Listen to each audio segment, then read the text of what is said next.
প্রিয় শিক্ষার্থী বন্ধুরা, আইসিটি বিষয়ের আরো একটি অনলাইন ক্লাসে সবাইকে স্বাগত। আজকের আমার এই ক্লাসের আলোচ্য বিষয় নবম ও দশম শ্রেণীর শিক্ষার্থীদের জন্য তথ্য ও যোগাযোগ প্রযুক্তি বিষয়ের প্রথম অধ্যায় পর্ব 1, তথ্য ও যোগাযোগ প্রযুক্তির বিকাশে উল্লেখযোগ্য ব্যক্তিদের সম্পর্কে বিস্তারিত আলোচনা করার চেষ্টা করব। তো প্রথম থেকে শেষ পর্যন্ত তোমাদের সাথে আলোচনায় আছে আমি মোহাম্মদ সিরাজুল ইসলাম, প্রভাষক, বরিশাল সরকারি model school and college, Barishal. তো প্রিয় শিক্ষার্থী বন্ধুরা, এই চ্যানেলের অন্যান্য ভিডিওগুলি এবং পরবর্তী ভিডিওগুলি দ্রুত পাওয়ার জন্য চ্যানেলটি এখন সাবস্ক্রাইব করে রেখো এবং পাশে থাকা বেল আইকনে ক্লিক করে রেখো। আর যারা ইতিপূর্বে সাবস্ক্রাইব করেছো তাদেরকে অশেষ ধন্যবাদ। তো একটি কথা খুব গুরুত্বপূর্ণ, সেটা হচ্ছে পাঠ্য বইয়ের কোনো বিকল্প নাই। তাই আমার এই ক্লাসটি দেখার পাশাপাশি তোমরা যদি পাঠ্য বইটি ভালো মতো পড়ো তাহলে আরো ভালো মতো এই আইসিটির আজকে যে আলোচনা করবো সেগুলি আরো ভালো বুঝতে পারবে। তো প্রিয় শিক্ষার্থী বন্ধুরা, লক্ষ্য করি চার্লস ব্যাবেজ, যার কথা বলতেই হয় তাই না, যিনি এই কম্পিউটারের আবিষ্কারক হিসেবে খ্যাত। চার্লস ব্যাবেজ, এই যে ডান দিকে ছবিটি দেখতে পাচ্ছি, চার্লস ব্যাবেজ ছিলেন একজন ইংরেজ প্রকৌশলী ও গণিতবিদ। তিনি হচ্ছেন আধুনিক কম্পিউটারের রূপকার বা জনক। চার্লস ব্যাবেজ এর জন্ম হচ্ছে 1791 খ্রিস্টাব্দে এবং মৃত্যু হচ্ছে 1871 খ্রিস্টাব্দে। অর্থাৎ চার্লস ব্যাবেজ হচ্ছে আধুনিক কম্পিউটারের রূপকার। তো প্রিয় শিক্ষার্থী বন্ধুরা, চার্লস ব্যাবেজ দুইটা ইঞ্জিন আবিষ্কার করেন। একটি হচ্ছে ডিফারেন্সিয়াল ইঞ্জিন, আর একটি হচ্ছে analytical engine. Charles Babbage differential engine এবং অ্যানালিটিক্যাল ইঞ্জিন নামে দুটি যন্ত্র আবিষ্কার করে, যা মূলত গণনা কাজে ব্যবহার করা হতো। 1991 সালে লন্ডনে বিজ্ঞান জাদুঘরে চার্লস ব্যাবেজের বর্ণনা অনুসারে একটি ইঞ্জিন তৈরি করা হয়। অর্থাৎ 1991 সালে এই চার্লস ব্যাবেজ যে ইঞ্জিন আবিষ্কার করেছিলেন, অ্যানালিটিক্যাল ইঞ্জিন, তার উপর ভিত্তি করে একটি ইঞ্জিন আবিষ্কার করা হয় এবং সেটি সঠিকভাবে কাজ করায় সবাই নিশ্চিত হয় যে চার্লস ব্যাবেজের দুটি গণনা যন্ত্র কাজ করতে পারত। অর্থাৎ এই 1991 সালে চার্লস ব্যাবেজ যে দুটি ইঞ্জিন আবিষ্কার করেছিলেন, তার আকৃতি অনুরূপ ইঞ্জিন আবিষ্কারের মাধ্যমে সবাই সঠিকভাবে দেখেন, বিজ্ঞানীরা দেখেন যে সঠিকভাবে সেটি কাজ করছে। তার পরিপ্রেক্ষিতে সবাই অনুধাবন করে এবং সবাই বিশ্বাস করে যে চার্লস ব্যাবেজের যে দুটি যন্ত্র আবিষ্কার করেছিলেন সেই দুটি যন্ত্র সঠিকভাবে গণনায় ব্যবহার করা হতো। এবং অ্যানালিটিক্যাল ইঞ্জিন এবং ডিফারেন্সিয়াল ইঞ্জিন এর উপর ভিত্তি করে যেহেতু কম্পিউটার আবিষ্কার হয়েছে, সেজন্য চার্লস ব্যাবেজকে কম্পিউটারের আবিষ্কারক হিসেবে আখ্যায়িত করা হয়ে থাকে। তো প্রিয় শিক্ষার্থী বন্ধুরা, আমার ক্লাস একটু ভিন্ন স্টাইলে আমি ক্লাস নিই, ভিন্ন ধর্মী ক্লাস নিই। সেটি কিরকম, প্রথমে কিছু আলোচনা করি, তার উপরে আবার এমসিকিউ প্রশ্ন আমি তোমাদের প্রশ্নোত্তর আলোচনা করি। ফলে কি হবে, তোমরা তো জানো তোমাদের এসএসসি পরীক্ষায় এমসিকিউ প্রশ্ন আসে, এই সৃজনশীল প্রশ্ন আসে না। এসএসসি পরীক্ষায় যেহেতু এমসিকিউ প্রশ্ন আসে, সেজন্য আমি অল্প অল্প করে কিছু তথ্য আলোচনা করব, তার উপর ভিত্তি করে কিছু এমসিকিউ প্রশ্ন আলোচনা করব। তাতে তোমাদের এমসিকিউ শেখা হবে এবং ভালো মতো বুঝতে পারবে। লক্ষ্য করি আমি যেটুকু আলোচনা করেছি তার পরিপ্রেক্ষিতে প্রথম এমসিকিউ, আধুনিক কম্পিউটারের জনক কে? তোমরা সবাই পারবে। লক্ষ্য করি Steve Jobs, Ada Lovelace, Charles Babbage, James Clerk Maxwell. সঠিক উত্তর হবে কোনটি? তোমরা পারবে, চার্লস ব্যাবেজ সঠিক উত্তর, তাই না? দেখি পরের কোনো প্রশ্ন আছে কিনা। হ্যাঁ, পরবর্তী প্রশ্ন আছে, লক্ষ্য করি। লন্ডন বিজ্ঞান জাদুঘরে যান্ত্রিকভাবে গুণ করতে সক্ষম ইঞ্জিন তৈরি করে কে? তৈরি করা হয় কোনটি বা কত সালে? 1833, 1842, 1953, 1991। সঠিক উত্তর হচ্ছে 1991 সালে এই বিজ্ঞান জাদুঘরে, লন্ডনের বিজ্ঞান জাদুঘরে চার্লস ব্যাবেজের যে ইঞ্জিন আবিষ্কার করেন সেটি টেস্ট করা হয়, তাই না? পরবর্তী প্রশ্ন, আজকের পৃথিবীতে যে কোনো স্থান হতে অফিসের কাজ করা সম্ভব হচ্ছে কোন আবিষ্কার অবদানের ফলে? চার্লস ব্যাবেজের, অ্যাডা লাভলেসের, জেমস কার্ল ম্যাক্সওয়েলের, জগদীশ চন্দ্র বসুর? কার? চার্লস ব্যাবেজের। অর্থাৎ চার্লস ব্যাবেজ যে কম্পিউটার আবিষ্কার করেছিলেন তার উপর ভিত্তি করে আজকে আধুনিক এই আমাদের তথ্য প্রযুক্তির অফিস পরিচালনা হচ্ছে খুব সহজেই, তাই না? পরবর্তী প্রশ্ন, ডিফারেন্সিয়াল ইঞ্জিন এবং অ্যানালিটিক্যাল ইঞ্জিন এই যন্ত্র দুটি কোন কাজে ব্যবহার করা হতো? লেখালেখির, গণনার, প্রিন্টিং এর কাজে, পরিমাপের কাজে। সঠিক উত্তর হচ্ছে গণনার কাজে।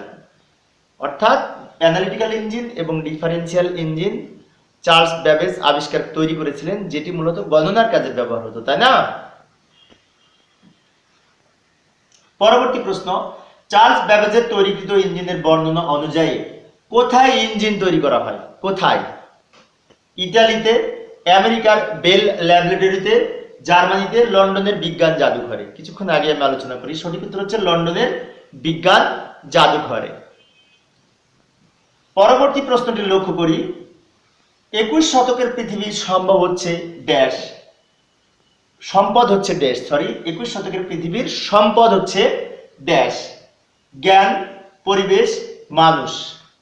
21 শতকের পৃথিবীর সম্পদ হচ্ছে এই জ্ঞান আর মানুষ। অর্থাৎ মানুষের মধ্যে যদি জ্ঞান থাকে, মানুষ এবং জ্ঞান এই দুটো একত্রে এই সম্পদে পরিণত হতে পারে। পরবর্তী প্রশ্ন, চার্লস ব্যাবেজের তৈরি করা যন্ত্রের নাম হলো dash. Analog engine, differential engine, analytical engine. সঠিক উত্তর 2 এবং 3, অর্থাৎ ডিফারেন্সিয়াল ইঞ্জিন এবং অ্যানালিটিক্যাল ইঞ্জিন। পরবর্তী, চার্লস ব্যাবেজের পরের আলোচনা হচ্ছে আমাদের এই ব্যক্তিত্ব হিসেবে অ্যাডা লাভলেস, তাই না? এই যে ডান দিকে যে ছবিটি দেখতে পাচ্ছি, এটি হচ্ছে অ্যাডা লাভলেস এর ছবি। এনার আরেকটি বৈশিষ্ট্য, তিনি ছিলেন বিখ্যাত কবি লর্ড বায়রনের কন্যা ছিলেন। এই যে অ্যাডা লাভলেস ছিলেন বিখ্যাত ইংরেজ কবি লর্ড বায়রনের কন্যা। তিনি ছিলেন বিশ্বের প্রথম কম্পিউটার প্রোগ্রামার। অর্থাৎ অ্যাডা লাভলেস হচ্ছে বিশ্বের প্রথম কম্পিউটার প্রোগ্রামার, বিষয়টি মনে রাখবো। অ্যাডা লাভলেসের জন্ম 1815 সালে এবং মৃত্যু 1852 সালে। 1833 সালে বিশ্বের সর্বপ্রথম প্রোগ্রামিং এর ধারণা প্রদান করেন অ্যাডা লাভলেস। অর্থাৎ 1833 সালে চার্লস ব্যাবেজের অ্যানালিটিক্যাল ইঞ্জিনে এই বাইনারি প্রোগ্রাম ব্যবহার করে এই প্রথম প্রোগ্রামার হিসেবে পরিচিত এই অ্যাডা লাভলেস, যিনি ছিলেন বিখ্যাত কবি, ইংরেজ কবি লর্ড বায়রনের কন্যা। তো এবার আসি এই অ্যাডা লাভলেস সম্পর্কে আরো যদি কিছু বিষয় লক্ষ্য করি তাহলে দেখতে পাই 1833 সালে চার্লস ব্যাবেজের সাথে পরিচয় হওয়ার পর তিনি অ্যানালিটিক্যাল ইঞ্জিনকে কাজে লাগানোর জন্য বার্নৌলি সংখ্যা ব্যবহার করে একটি প্রোগ্রাম রচনা করেন। পরবর্তীতে উক্ত প্রোগ্রামের নাম দেওয়া হয় অ্যাডা এবং 1853 সালে বিশেষ করে 1953 সালে 1833 সালে যে চার্লস ব্যাবেজের বর্ণনাকৃত যে এই অ্যানালিটিক্যাল ইঞ্জিনে যে প্রোগ্রাম রচনা করেন, সেই প্রোগ্রাম পরবর্তীতে 1953 সালে অ্যাডার বর্ণনাকৃত প্রোগ্রামের বা নোটের বর্ণনা প্রকাশিত হয়। হওয়ার পরে বিজ্ঞানীরা বুঝতে পারেন যে অ্যাডা লাভলেসের এই অ্যালগরিদম প্রোগ্রামটি সঠিক ছিল। অর্থাৎ অ্যাডা লাভলেস যে প্রোগ্রামটি তৈরি করেছিল সেটি কিন্তু সঠিক ছিল। অ্যাডা লাভলেস মারা যাওয়ার প্রায় 100 বছর পরে এই 1953 সালে অ্যাডার বর্ণনাকৃত নোটের ভিত্তিতে, প্রোগ্রামের ভিত্তিতে বিজ্ঞানীরা বুঝতে পারেন যে অ্যাডার প্রোগ্রামটি সঠিক ছিল। সেজন্য অ্যাডা লাভলেসকে বিশ্বের প্রথম প্রোগ্রামার বলা হয়। তো এবার আমরা এই অ্যাডা লাভলেস সম্পর্কে কিছু প্রশ্ন, এমসিকিউ প্রশ্ন আমি বলেছি একটু করে আলোচনা করব, সাথে কিছু প্রশ্ন করব, তাহলে তোমাদের মনে থাকবে। লক্ষ্য করি, অ্যাডা লাভলেসের জন্ম কোন সাল কোনটি? 1814, 15, 1879 এবং 1955 সাল। 1815 খ্রিস্টাব্দে জন্মগ্রহণ করেন অ্যাডা লাভলেস। কত সালে অ্যাডা লাভলেসের বর্ণনাকৃত ইঞ্জিনের কাজের ধারার নোটটি প্রকাশিত হয়? 1874, 1879, 1937, 1953। সঠিক উত্তর হচ্ছে 1953 সালে। 1953 সালে অ্যাডার নোটটি পরবর্তীতে বিশেষ করে বিশ্লেষণ করা হয়। কে চার্লস ব্যাবেজের অ্যানালিটিক্যাল ইঞ্জিনকে কাজে লাগানোর জন্য প্রোগ্রামিং এর ধারণা সামনে নিয়ে আসে? Bill Gates, Steve Jobs, Tim Berners Lee, Ada Lovelace. সঠিক উত্তর হচ্ছে অ্যাডা লাভলেস। তো প্রিয় শিক্ষার্থী বন্ধুরা, আজ যে তিনটি অপশন ছিল, বিল গেটস মাইক্রোসফট এর কোম্পানির প্রতিষ্ঠাতা, স্টিভ জবস অ্যাপল কম্পিউটারের প্রতিষ্ঠাতা, স্টিম বার্নার্স-লি ওয়েবসাইট www এর প্রতিষ্ঠাতা। কিছুক্ষণ পরে আমরা এগুলি সম্পর্কে জানবো। ওকে, নেক্সট পরবর্তী আলোচ্য বিষয় হচ্ছে জেমস ক্লার্ক ম্যাক্সওয়েল। এই যে ছবিটি দেখতে পাচ্ছি, ইনি হচ্ছে জেমস ক্লার্ক ম্যাক্সওয়েল। তড়িৎ চুম্বকীয় বলের ধারণা প্রকাশ করেন এই জেমস ক্লার্ক ম্যাক্সওয়েল। তিনি তড়িৎ ও চৌম্বক বলকে একত্র করে বিনা তারে বার্তা প্রেরণের একটি সম্ভাবনা তুলে ধরেন। 1879 সালে তিনি মৃত্যুবরণ করেন এবং এই বছরে বিজ্ঞানী আইনস্টাইন জন্মগ্রহণ করেন। অর্থাৎ 1879 সালে জেমস ক্লার্ক ম্যাক্সওয়েল মৃত্যুবরণ করেন এবং এই সালে কিন্তু আইনস্টাইন, বিখ্যাত বিজ্ঞানী আইনস্টাইনের জন্ম। পরবর্তীতে 1965 সালে বিজ্ঞানী আইনস্টাইন মৃত্যুবরণ করেন। অর্থাৎ এই জেমস ক্লার্ক ম্যাক্সওয়েল তড়িৎ ও চৌম্বক বলকে একত্র করে বিনা তারবিহীন তথ্য প্রেরণের ধারণা দেন। তো এবার আসি আমরা এই সম্পর্কে কিছু প্রশ্ন। বিজ্ঞানী আইনস্টাইনের জন্ম সাল কোনটি? তোমরা সবাই পারবে, 1879 সাল। পরবর্তী প্রশ্ন, তড়িৎ চৌম্বকীয় বলের ধারণা প্রথম প্রকাশ করেন কে? কোনটি সঠিক উত্তর? তোমরা পারবে, কিছুক্ষণ আগে আলোচনা করেছি, জেমস ক্লার্ক ম্যাক্সওয়েল। পরবর্তী প্রশ্ন,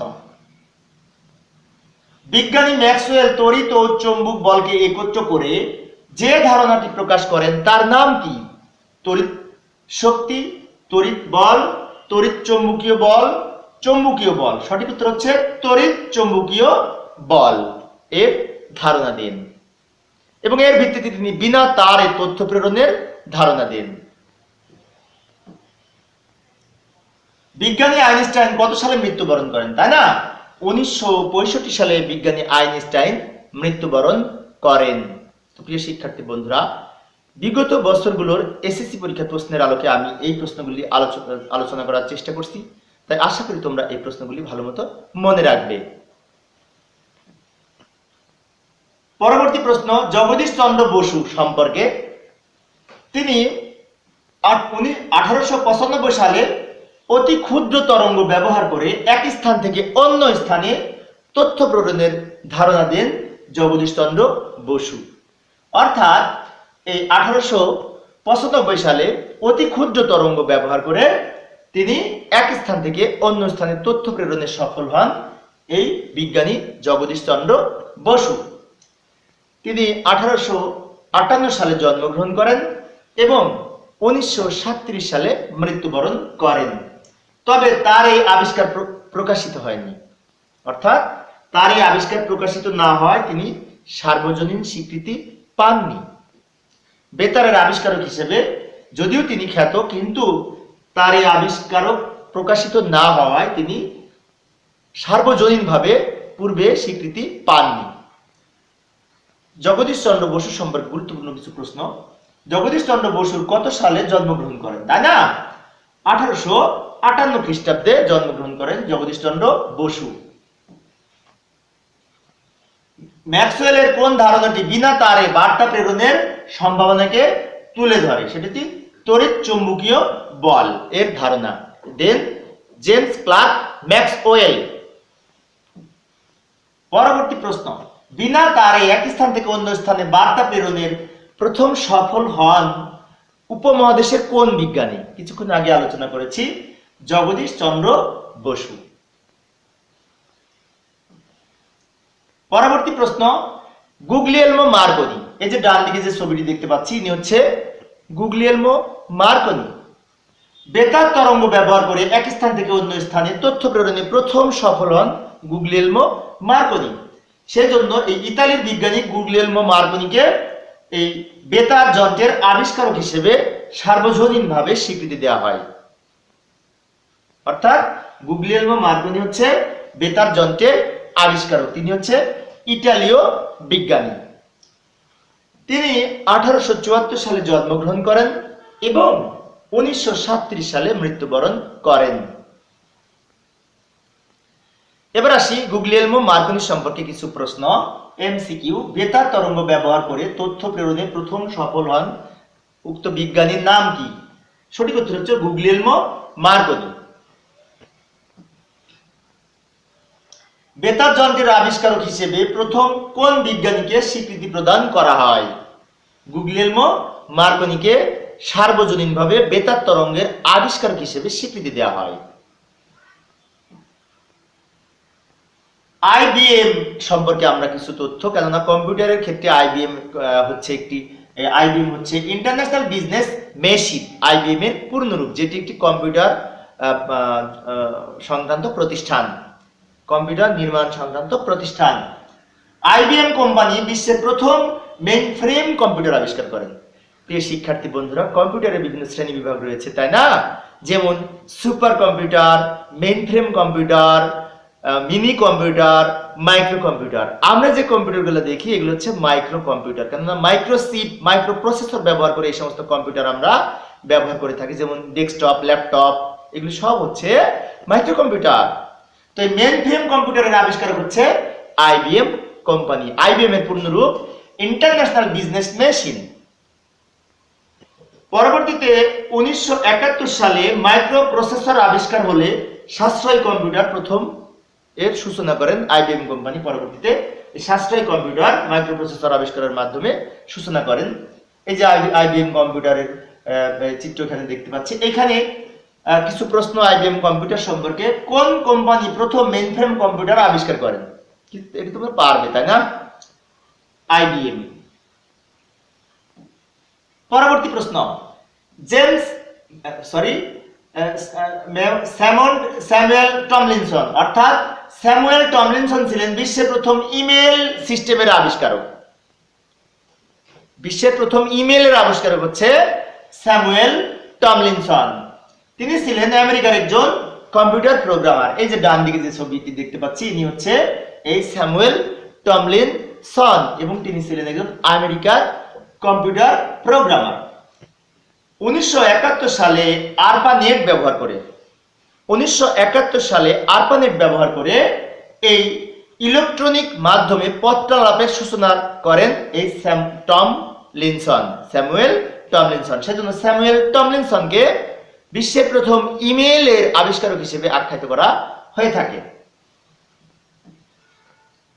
এবার আসি, কোন দশকে ইন্টারনেট প্রোটোকলের ব্যবহার শুরু হয়? কোন দশকে? 50-এর দশকে, 60-70-এর দশকে, 60-80-এর দশকে, 21 দশকে? 60-70-এর দশকে এই ইন্টারনেট প্রোটোকল ব্যবহারের শুরু হয়। লক্ষ্য করে এই সম্পর্কে একটি তথ্য। 20 শতকের 60-70 দশকে ইন্টারনেট প্রোটোকলের ব্যবহার শুরু হয়। আরপানেট কি? আরপানেট হচ্ছে একটি নেটওয়ার্ক, যার এই ইন্টারনেট আবিষ্কারের পূর্বে যে নেটওয়ার্ক ব্যবহার করা হতো সেটাকে বলা হতো আরপানেট। আরপানেট হচ্ছে বিশ্বের প্রথম নেটওয়ার্ক সিস্টেম, যেটি আমেরিকায় ব্যবহার করা হতো, বিশেষ করে সামরিক বাহিনীতে। নেটওয়ার্কের বিকাশের ফলে কোনটি তৈরি হয়? ইমেইল, ইন্টারনেট, আন্তঃসংযোগ, ওয়েবসাইট। ইন্টারনেট তৈরি হয়। ইন্টারনেট হচ্ছে একটি নেটওয়ার্ক সংযোগ মাধ্যম। পরবর্তী প্রশ্ন, রেমন্ড স্যামুয়েল টমলিনসন একজন গণিতবিদ, চিকিৎসক, প্রোগ্রামার, বিজ্ঞানী। তিনি ছিলেন একজন কম্পিউটার প্রোগ্রামার ছিলেন এই রেমন্ড স্যামুয়েল টমলিনসন।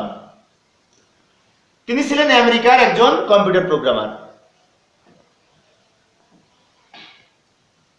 পরবর্তীতে আসছি স্টিভ জবস। স্টিভ জবস সম্পর্কে আমরা হয়তো অনেক কিছুই জানি, তারপরে বলি। স্টিভ জবস এবং তার দুই বন্ধু স্টিভ জজনিয়াক ও রোনাল্ড ওয়েনেকে সাথে নিয়ে 1976 সালে অ্যাপল কম্পিউটার নামে একটি প্রতিষ্ঠান তৈরি করেন। অর্থাৎ স্টিভ জবস, তার দুই বন্ধু, একটি হচ্ছে স্টিভ জজনিয়াক আর একটি হচ্ছে রোনাল্ড ওয়েন এবং স্টিভ জজনিয়াক, এই দুজনকে সাথে নিয়ে স্টিভ জবস এই অ্যাপল কম্পিউটার প্রতিষ্ঠা করেন 1976 সালে। এই যে ডান দিকে আমরা ছবিটি দেখতে পাচ্ছি, স্টিভ জবস অ্যাপল এর নির্মাতা। বিশ্বের অন্যতম বৃহৎ প্রতিষ্ঠান অ্যাপল কম্পিউটার পার্সোনাল কম্পিউটার আবিষ্কারের বিকাশে অগ্রণী ভূমিকা পালন করে। অর্থাৎ আমরা যেটা বলি পিসি, পার্সোনাল কম্পিউটার, ডেস্কটপ, ল্যাপটপ, আমার নিজের যে কম্পিউটার, মাইক্রো কম্পিউটার, এটার আবিষ্কারের মধ্যে দিয়ে বিশেষ করে অগ্রণী ভূমিকা পালন করে এই অ্যাপল কম্পিউটারের জনক স্টিভ জবস। স্টিভ জবস 1955 সালে জন্মগ্রহণ করেন এবং 2011 সালে মৃত্যুবরণ করেন স্টিভ জবস। এবার আসি আমরা কিছু এমসিকিউ প্রশ্ন স্টিভ জবস সম্পর্কে লক্ষ্য করি। স্টিভ জবস এর মৃত্যু হয় কত সালে? এই 2011 সালে মৃত্যুবরণ করেন স্টিভ জবস। পরের প্রশ্ন, অ্যাপল কম্পিউটারের প্রতিষ্ঠাতা স্টিভ জবস, রোনাল্ড ওয়েন এবং স্টিভ জজনিয়াক তিনজনই প্রতিষ্ঠাতা ছিলেন। কেননা স্টিভ জবস এর দুই বন্ধু, একটা হচ্ছে স্টিভ জজনিয়াক আর একজন হচ্ছে রোনাল্ড ওয়েন। এই দুইজনকে সাথে নিয়ে স্টিভ জবস অ্যাপল কম্পিউটার প্রতিষ্ঠা করেন। এবার আসি পরের প্রশ্ন, কোন প্রতিষ্ঠানটি প্রথম পার্সোনাল কম্পিউটার আবিষ্কার করেন? Apple computer.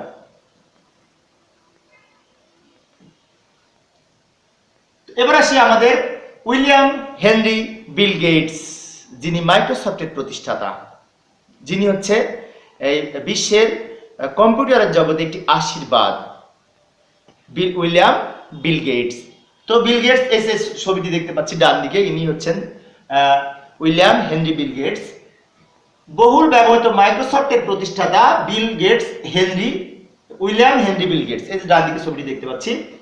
1981 সালে আইবিএম কম্পিউটার কোম্পানি তাদের পার্সোনাল কম্পিউটারের জন্য একটি অপারেটিং সিস্টেম তৈরি করেন, যার জন্য উইলিয়াম হেনরি বিল গেটস ও তার দুই বন্ধুর প্রতিষ্ঠান এই মাইক্রোসফটকে দায়িত্ব দেন। অর্থাৎ আইবিএম কোম্পানি 1981 সালে মাইক্রোসফটকে দায়িত্ব দেন একটি অপারেটিং সিস্টেম তৈরির জন্য। পরবর্তীতে সফলভাবে এই অপারেটিং সিস্টেমটি তৈরি করার মাধ্যমে এই মাইক্রোসফট সিস্টেম প্রতিষ্ঠা হয়। উইলিয়াম হেনরি বিল গেটস সম্পর্কে আরো কিছু তথ্য লক্ষ্য করি আমরা। মাইক্রোসফটের তৈরি এমএস ডস অর্থাৎ মাইক্রোসফট ডস এবং উইন্ডোজ হলো operating system.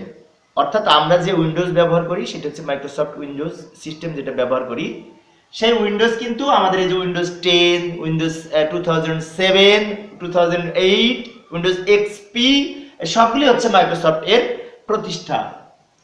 William Henry Bill Gates 1955 সালে 28 অক্টোবর জন্মগ্রহণ করেন। বর্তমানে তিনি এখনো মৃত্যুবরণ করেননি। এই উইলিয়াম হেনরি বিল গেটস কিন্তু এখনো জীবিত আছেন। তোমরা সবাই হয়তো এটা সম্পর্কে অবগত, এবং তিনি বিশ্বের অন্যতম সেরা ধনী ব্যক্তি। বর্তমানে অধিকাংশ কম্পিউটার পরিচালিত হয় বিল গেটস এর প্রতিষ্ঠিত মাইক্রোসফট কোম্পানির অপারেটিং সিস্টেম এর মাধ্যমে। অর্থাৎ বর্তমানে যে সমস্ত কম্পিউটার আমরা ব্যবহার করি অধিকাংশ কম্পিউটার এই বিল গেটস এর তৈরি মাইক্রোসফট এই অপারেটিং সিস্টেমের মাধ্যমে পরিচালিত হয়ে থাকে। পরবর্তী প্রশ্ন এবার লক্ষ্য করি, প্রথম কোন কোম্পানি পার্সোনাল কম্পিউটারের জন্য অপারেটিং সিস্টেম তৈরি করেন? Microsoft company. পার্সোনাল কম্পিউটারের জন্য, পিসির জন্য প্রথম এই অপারেটিং সিস্টেম তৈরি করেন মাইক্রোসফট কোম্পানি। পরবর্তী প্রশ্ন, মাইক্রোসফটের স্বত্বাধিকারী কে? বিল গেটস, আমরা সবাই জানি। কম্পিউটার তৈরির অপারেটিং সিস্টেম হলো MS DOS, Windows, Google Chrome. এখানে উত্তর হবে এমএস ডস এবং উইন্ডোজ, কিন্তু গুগল ক্রোম হচ্ছে একটি বিশেষ করে ব্রাউজার, তাই না? সেজন্য 1 এবং 2 অ্যান্সার হবে। এমএস ডস এবং উইন্ডোজ হচ্ছে অপারেটিং সিস্টেম। পরবর্তী প্রশ্ন, কত সালে আইবিএম তাদের বানানো পার্সোনাল কম্পিউটারে মাইক্রোসফট অপারেটিং সিস্টেমকে দায়িত্ব দেন, তাই না? এটা হচ্ছে 1981 সালে, সম্ভবত 1981 সালে, কিছুক্ষণ আগে আমরা পড়েছি। এমএস ডস কি? এমএস ডস হচ্ছে কম্পিউটার অপারেটিং সিস্টেম, অর্থাৎ একটি অপারেটিং সফটওয়্যার। উইন্ডোজ যেমন একটি অপারেটিং সফটওয়্যার, অনুরূপভাবে এমএস ডস হচ্ছে একটি অপারেটিং সিস্টেম। এমএস ডস এর পূর্ণরূপ হচ্ছে Microsoft disk operating system. MS DOS এর পূর্ণরূপ কি? Microsoft disk operating system. Windows কি? উইন্ডোজ এখানে হিসাব নিকাশের প্রোগ্রাম না, হিসাব নিকাশের প্রোগ্রাম হচ্ছে এক্সেল, নেটওয়ার্কের প্রোগ্রাম না, কম্পিউটার অপারেটিং সিস্টেম। এই যে কম্পিউটার অপারেটিং সিস্টেম, এটা হচ্ছে উইন্ডোজ, হচ্ছে কম্পিউটার অপারেটিং সিস্টেম, যদিও এটি একটি সফটওয়্যার কিন্তু অপারেটিং সফটওয়্যার, বা এই উইন্ডোজ হচ্ছে একটি সিস্টেম সফটওয়্যার। পরবর্তী প্রশ্ন, মাইক্রোপ্রসেসর কত সালে আবিষ্কৃত হয়? 1971 সালে মাইক্রোপ্রসেসর আবিষ্কার হয়, যার পরবর্তীতে এই পার্সোনাল কম্পিউটার সহজ মূল্য, সুলভ মূল্যে পাওয়া গেছে। এবার আসি স্যার টিমোথি জন টিম বার্নার্স-লি, অর্থাৎ টিম বার্নার্স-লি, এই যে টিম বার্নার্স-লি এর ছবি, যিনি WWW এর আবিষ্কারক। এই যে ওয়ার্ল্ড ওয়াইড ওয়েব, WWW এর জনক হচ্ছে টিম বার্নার্স-লি। ওয়েবসাইট এর জনক, ওয়েবসাইট প্রোটোকল এর জনক। তিনি 1989 সালে HTTP ব্যবহার করে, এই ব্যবস্থাপনা করে WWW প্রবর্তন করেন। HTTP হচ্ছে হাইপারটেক্সট ট্রান্সফার প্রোটোকল, এবং এই HTTP ব্যবহার করে WWW প্রতিষ্ঠিত। সেজন্য আমরা যদি ওয়েবসাইটের ঠিকানা লিখি তাহলে কিন্তু আসে HTTP, তারপরে আসে কি আমাদের স্ল্যাশ আছে, WWW আছে, তাই না? সেজন্য HTTP হচ্ছে প্রোটোকল, WWW হচ্ছে আমাদের এই যে লিখেছি, HTTP এর পূর্ণরূপ হচ্ছে হাইপারটেক্সট ট্রান্সফার প্রোটোকল।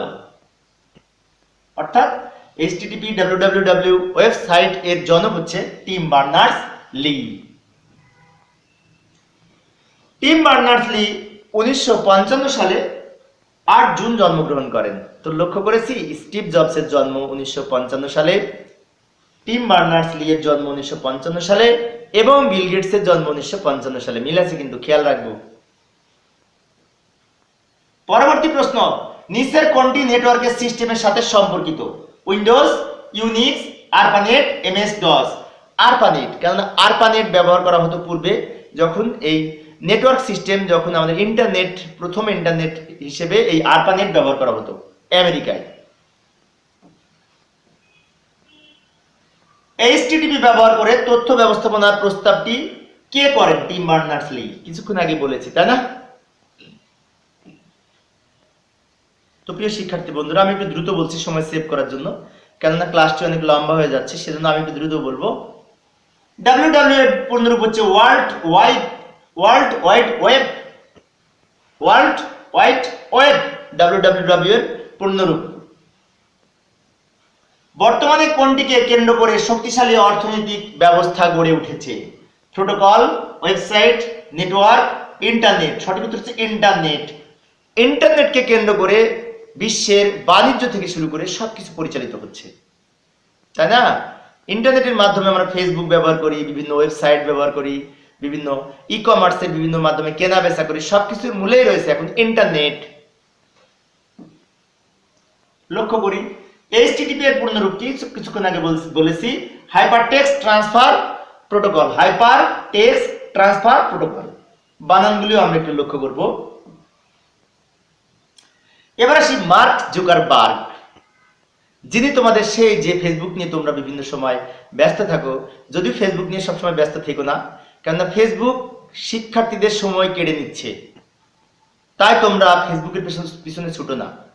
তোমরা ডিভাইস, ইন্টারনেট ব্যবহার করে যদি কোনো কিছু দেখতেই চাও, মোবাইল বা কম্পিউটার ব্যবহার করে, তাহলে লেখাপড়া জাতীয় সাইটগুলি দেখো। তো সেই ফেসবুকের জনক হচ্ছে মার্ক জুকারবার্গ। এই যে মার্ক জুকারবার্গের ছবি। পৃথিবীর সবচেয়ে জনপ্রিয় সামাজিক যোগাযোগ ফেসবুকের জনক হচ্ছে মার্ক জুকারবার্গ। 1984 সালে মার্ক জুকারবার্গ জন্মগ্রহণ করেন, এবং 2004 সালে হার্ভার্ড বিশ্ববিদ্যালয়ের শিক্ষার্থী মার্ক জুকারবার্গ তার 2 বন্ধু মিলে ফেসবুকের সূচনা করেন। তাহলে ফেসবুক সূচনা হয় 2004 সালে। এই যে মার্ক জুকারবার্গ তার 2 বন্ধুকে সাথে নিয়ে হার্ভার্ড ইউনিভার্সিটিতে পড়ার সময় তিনি এই ফেসবুকের সূচনা করেন। মার্ক জুকারবার্গ সম্পর্কে আরো কিছু তথ্য দেখি।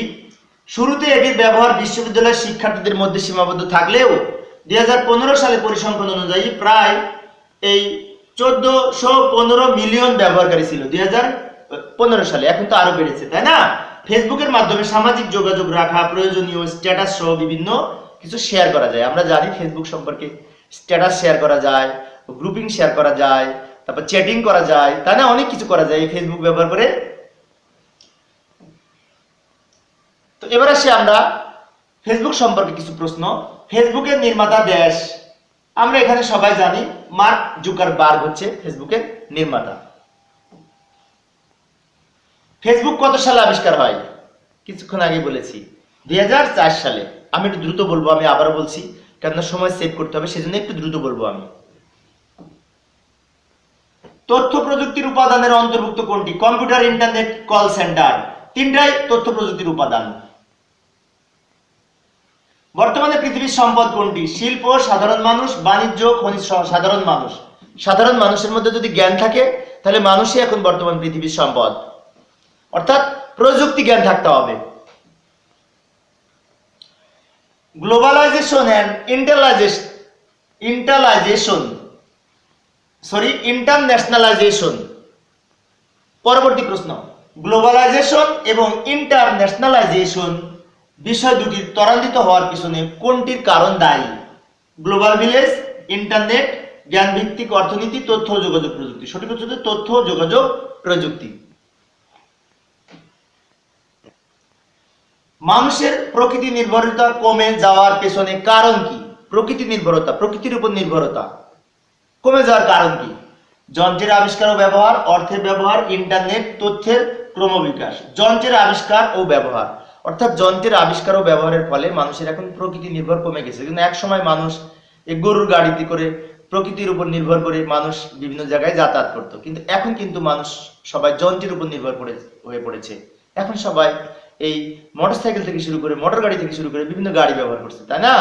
সেজন্য এখন সেচ প্রকল্প থেকে শুরু করে এক সময় মানুষ প্রকৃতির উপর নির্ভর করে, বৃষ্টির উপর নির্ভর করে ফসল হতো, এখন কিন্তু ডিপ টিউবওয়েলের মাধ্যমে নিচ থেকে পানি তুলে ফসল ফলাচ্ছে, তাই না? সেজন্য মানুষ এখন আর প্রকৃতির উপর নির্ভর নাই।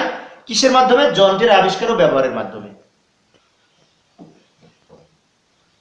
শিল্প বিপ্লব কবে সংঘটিত হয়েছিল? অষ্টাদশ থেকে ঊনবিংশ শতাব্দীতে। এগুলো আমরা মনে রাখবো। ভবিষ্যতে পৃথিবীর চালিকা শক্তি হিসেবে কাজ করবে কারা? যারা জ্ঞান ভিত্তিক সমাজ তৈরিতে বিপ্লব করবে, তারাই এই ভবিষ্যতের আমাদের এই পৃথিবীর চালিকা শক্তি হবে, যারা জ্ঞান ভিত্তিক সমাজ তৈরিতে বিপ্লব তৈরি করবে। নতুন পৃথিবীর অলিখিত নিয়ম কোনটি? আন্তর্জাতিকতা হচ্ছে নতুন পৃথিবীর অলিখিত নিয়ম। প্রিয় শিক্ষার্থী বন্ধুরা, তোমরা তো বলতে পারো যে স্যার এইগুলো কোথা থেকে পেলাম? এই প্রশ্নগুলি কিন্তু আমি এমসিকিউ প্রশ্ন, বোর্ডের প্রশ্ন থেকে নিয়েছি তোমাদের বইয়ের তথ্যের আলোকে। 21 শতাব্দীতে টিকে থাকতে হলে কোন বিষয়টি অবশ্যই জানতে হবে? আমাদের তথ্য ও যোগাযোগ প্রযুক্তির জ্ঞান থাকতে হবে বর্তমান এই 21 শতকের চ্যালেঞ্জ হিসেবে মোকাবেলার জন্য। নিচের কোনটি আইসিটি হাতের মুঠোয় নিয়ে এসেছে? নিচের কোনটির মাধ্যমে? সেটা হচ্ছে তারবিহীন যোগাযোগ ব্যবস্থা, অর্থাৎ তারবিহীন যোগাযোগ ব্যবস্থা যে মোবাইল, তার মাধ্যমে আমাদের বিশ্ব এখন হাতের মুঠোয়। টোটাল পৃথিবী এখন আমার মোবাইল হাতের মুঠোয়, তাই না? কত সালে চার্লস ব্যাবেজের সাথে অ্যাডা লাভলেস এর পরিচয় হয়? 1833 সালে। 1833 সালে চার্লস ব্যাবেজের সাথে অ্যাডা লাভলেসের পরিচয় হয়। কত সালে চার্লস ব্যাবেজ তুরিন বিশ্ববিদ্যালয়ে তার ইঞ্জিন সম্পর্কে বর্ণনা দেন? 1842 সালে চার্লস ব্যাবেজ তুরিন বিশ্ববিদ্যালয়ে তার এই অ্যানালিটিক্যাল ইঞ্জিন সম্পর্কে বর্ণনা দেন। গুগলিয়েলমো মার্কনি কোন দেশের বিজ্ঞানী ছিলেন? ইতালির বিজ্ঞানী ছিলেন গুগলিয়েলমো মার্কনি, এবং গুগলিয়েলমো মার্কনি হচ্ছে বেতার তরঙ্গের জনক। গুগলিয়েলমো মার্কনি কত সালে জন্মগ্রহণ করেন? 1874 সালে গুগলিয়েলমো মার্কনি জন্মগ্রহণ করেন। স্টিভ জবস কত সালে জন্মগ্রহণ করেন? 1955 সালে। আমি আবারও বলি, 1955 সালে স্টিভ জবসের জন্ম, তারপরে এই বিল গেটসের জন্ম, তাই না? 1955 সালে। আরেকজন 1955 সালে জন্মগ্রহণ করেছে, এটা তোমাদের প্রতি প্রশ্ন রইল, তোমরা খুঁজে বের করবা। এমএস ডস এবং উইন্ডোজ অপারেটিং সিস্টেম কে তৈরি করেন? মাইক্রোসফট কোম্পানি এই এমএস ডস এবং উইন্ডোজ অপারেটিং সিস্টেম তৈরি করেন। নিম্নের কোনটি হবে? নিম্নের কোন ব্যক্তি অন্য তিনজন অপেক্ষা ভিন্ন? Ada Lovelace, Bill Gates, Lord Byron, Steve Jobs. এখানে লর্ড বায়রন হবে, কেননা লর্ড বায়রন হচ্ছে বিখ্যাত ইংরেজ কবি, বাট অন্য তিনজন কিন্তু কম্পিউটার রিলেটেড, প্রযুক্তি নির্ভর। অ্যাডা লাভলেস হচ্ছে প্রোগ্রামারের জনক, বিল গেটস মাইক্রোসফটের প্রতিষ্ঠাতা, অ্যাপল হচ্ছে তোমার এই স্টিভ জবস হচ্ছে অ্যাপলের প্রতিষ্ঠাতা। কিন্তু এই লর্ড বায়রন হচ্ছে একজন কবি, তিনি অন্য তিনজন হতে ভিন্ন। তথ্য ও যোগাযোগ প্রযুক্তির প্রতিষ্ঠাতা ও বিকাশে অবদান রয়েছে কাদের? সাহিত্যিকদের, বিজ্ঞানীদের, ইঞ্জিনিয়ারদের। সঠিক উত্তর হচ্ছে বিজ্ঞানী এবং ইঞ্জিনিয়ার যারা তাদের।